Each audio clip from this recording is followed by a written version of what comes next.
So you might remember from our last video on the subject, this was the LED, I want to be correct here, LED screen that we connected up to the booby board, the 7 segment. And what I thought would be nice, because we made this out of some Veriboard, I thought it would be nice to sort of up the technology ante a little bit, because I have that milling machine and I found this rather big bundle of copper clad boards that I used to use for when I used to have my first milling machine making PCBs. And you can see this is a double-sided one, it's shiny on both sides. That's probably a nice little offcut for today's project. And this is a single-sided, and actually we only need single-sided, so we'll probably use this one. And this is the old way I used to sort of do the board. So there's lots of techniques you can use. Some of them are using a plotter to just draw on the PCB a etch-resistant pen, and then you dip it in the acidy stuff. And that was really cool. That's using just a normal old Roland XY plotter. And then the other way is just milling it. I don't know if I've got any examples here. I don't, but we're going to be doing a milled PCB ourselves anyway. So the first step was to, of course, get it into the schematic program. So I'm just using Eagle here, and you can see I've got the design just all edited up here. And what I've done is I've made sure that I've actually uploaded all of these designs to my GitHub account, so if you want to just have a go you can. So that's basically the same design as this, exactly how we pinned it out during the last video. It's nice and simple, and it's just connecting to those pins on the booby board. I didn't try optimizing it for the design, because actually now it's on a PCB you might have a better way of laying it out, but I didn't bother with that. I just sort of did it exactly the same way we made the Veriboard. And that's why, of course, we have something like this, a track that runs on the outer edge. There's no way, it's very difficult to actually route these things on a single-sided PCB sometimes if you keep the schematic exactly how it was, because of course you might find like this resistor might be better over there swapped with these two, and then that would have resolved. But I'm not going to change it because I want to keep the same code. But that's fine, that's going to work well. So the idea is we're going to transpose that onto something like this, because you can see size wise it's going to be a lot shorter than this, because the LED 7 segment display is going to be moved down further, and it will be pretty much the top of the PCB. So I'm going to go through the process of this. Now I understand that you're going to be able to export this from Eagle. Rather than using the CAM processor in Eagle and export it as a Gerber, I'm going to use the DXF. Someone said there's a DXF function. I'm going to use that and bring it into the sort of milling machine software that came with the machine, because it's a little bit arty, and I think we'll be able to do it with that, but I don't know yet till I have a play. Right, I've had a little play and I think I've sussed it. It wasn't as easy as I thought, so I had to just get a few other open source, freeware, public domain type tools, and we'll go through those. So this is my layout, and I'm pretty sure that's what I want to keep. Although these traces look quite thick for milling, they're probably still pretty much on the thin side, and I'll just let you know how thick they actually are. They are 0.5 millimeter, so again, sounds quite big, but again, once you use milling technologies, you've got to be careful. So I'm going to click here, which is the CAM processor. You can also go to File, CAM processor, and then I'm going to go to File, Open, Job, and I want the gerb274x.cam. So I'm going to open that. Ignore that. So then we've got this has popped up, and it's basically got all of the different layers. Each tab is a different layer of the board, and because we want to deal with the back side of this board, we want the solder side. And because of the way we're cutting into the material, if you imagine we've got the copper on the bottom, the solder side we're cutting, we actually want to flip it around for our machine, because we're only going to cut a single side from the top. So we want to mirror the output, and then where it says solder side, we just say process section. Bang. And then in your folder, wherever that may be, you'll find a file will be there, and I'm going to show you there's some other files, but here we go. 7segment.sol. So that's the solder side. That's one side done. And then the next side you want to do is you want to do open, job, Exelon, because we want to make the drill file. So go down to Exelon 24 and then just click again, mirror, because we want it mirror view. So this is the file that will control the drill bit moving up and down in our machine. If we scroll down, you'll see it's got the drills and holes layers selected. Process job, same thing, you get a DRD file in your folder. So that's good. So the next step is you need a CAM processing software, computer aided machining processing software. So I've got this one, FlatCam. This one's really good. Look, free and open source PCB CAM.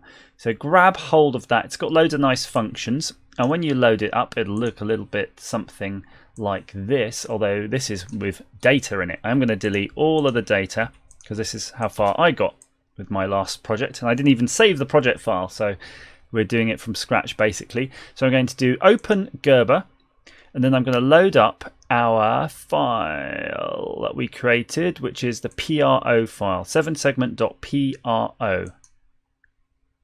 Open that up.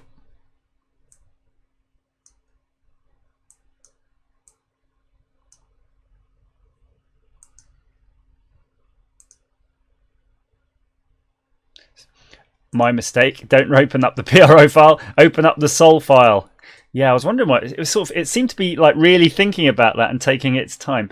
So you can see this is the board, and this is the reverse of the board we've got behind it. You can tell because you've got the 5 volts here on the 3rd pin, and here you can see the 5 volts on the 3rd pin. There's nothing on the 3rd pin there. So that is good. And just for a sanity check, if you want to bring in an actual drill file, there's something else. So you go open Exelon. And I'm going to bring in that drill file, which was the DRD, and you'll see the holes aligned. But when you do this first, the holes won't be aligned. So what you need to do, there's actually a how-to guide, and I'll include the picture for this in my GitHub. You need this command, get sys, get_sys, epsilon zeros, set_sys, epsilon zeros t. This is because Eagle saves the epsilon drill data with a higher level of precision, so it'll all come out wrong. So you need to change this, otherwise these holes will be in the wrong place. So that's pretty much what we're looking at. That's what we want to do. So we're going to go back to our solder layer, and what we do is we double click that and it will show you the first stage. So here's where you set your tool widths and tool bits and bobs. But the first thing really, the only thing I'm going to do really is this isolation routing area. So I'm going to change my tool diameter. I don't really know what it is. I'm going to say it's 0.05 mil, and that's all good. And I'm just going to hit generate geometry. So you can see now it's gone around all of the things, the paths that it's going to need to cut, which is cool. And then if you go back to project, you'll see it's created another file. So it's almost like a process. It creates these steps, these stages. So the first thing is the isolation path, and then the next bit is to generate the CAM data from the isolation path. So it's taking the input, generating how the tool is going to move around, and then generating literally the machine instructions to send that tool around. So we'll double click on that isolation path file, and then you can see here you've got the different settings. So this is the depth of the Z. So depending on how thick your copper is, this is your depth cut. And I've played with this a lot, and I keep getting it too deep. You know, I'm going to go down to 0.01, and it's sort of grinding into the fiber. You don't really want it cutting into the fiber if you can, because it'll wear out your bit and it'll take a lot longer. Travel Z, this is how high above the PCB the bit will come out when it's moving between locations. So you can make that, I'm going to be generous and give it 0.6 of a mil. Feed rate is how fast you want it to go. I mean, if it's the very surface, it should be pretty quick. You can give it that much. And then tool diameter depends again on the diameter of your tool. I'm just going to leave it on 0.05. So we're going to click generate here, and look, bang! You can see it's actually generated. This blue line is showing you where it's going to cut around. And these lines between things are how it's going to move between those various sections. So that's that done pretty much. The next stage then after that is you click on the CNC file, and the final bit is you click export G-code. And I'm going to save that as cam7segment.nc.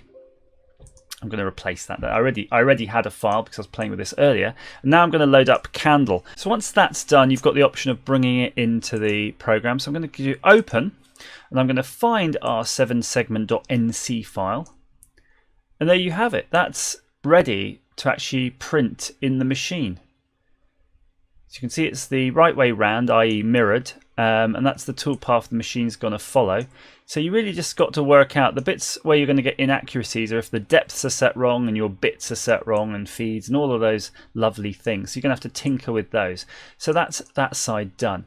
And the next bit then, of course, then is the drill file. So we had the DRD file, which was these sort of red circles you see here. And this is saying there's 2 diameters. So you're going to select the 2 you were going to use, because we're going to have to probably change the bit halfway through.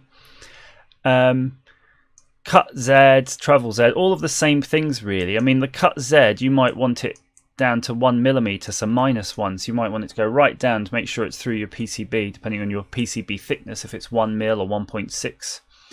The travel, again, how high the bit comes above the workpiece once it's moving. I mean, you might just give it 1/3 of a millimeter, more or less. Feed rate, again, these settings you can just more or less leave as defaults. They'll be quite slow at first, but I'd rather run them slowly than rush them and have something break. So click your generate from that, and then you'll see all of these drill holes have numbers now, because that's telling you the numbers they're going to be drilled in that sequence. And we just do the same thing. We're going to export the G code, and we're going to say we're going to call the file something different. So I'm calling it cam drill 7 segment. And I did have a file there before, but I've replaced that. And I'm going to open that now in my cam driving software, because this will be connected to the machine. You can see this has got all the jogging and moving, and that's all your G codes there ready to execute. So the only thing that's left to do is just throw that all on the machine. We'll do that now, and we'll see what our output is. Okay, software is loaded up into the cutting package. PCB stuck to a piece of plastic with a bit of double-sided sticky tape, and that just sort of keeps it there loosely, doesn't move. That way the PCB can be cut exactly to the size of the final design, so we don't waste too much in the overlay. It's going to hit send, and I'm very scared because I don't know what's going to happen, if it's going to bust or something horrible. Let's... There it goes. Just had to start the tool myself spinning. Strangely enough, there wasn't a command in the G code to turn the tool on. That's okay. Yeah, so far the current settings, they're not looking too good here, because here you can see a track has just been more or less obliterated by the tool, and then by the time the tool gets over here, it's cutting super deep. So I think the problem is either the bed's not flat enough or the PCB's not flat enough. But I don't think I'm going to be able to cut this right now, because the tool I've got is a kind of V-shaped cutting tool. So what I really need is like a milling bit, which is like a tiny broach, so at least it's always uniform when it plunges in there, no matter what it does. So I'm going to have to change the experiment a little bit.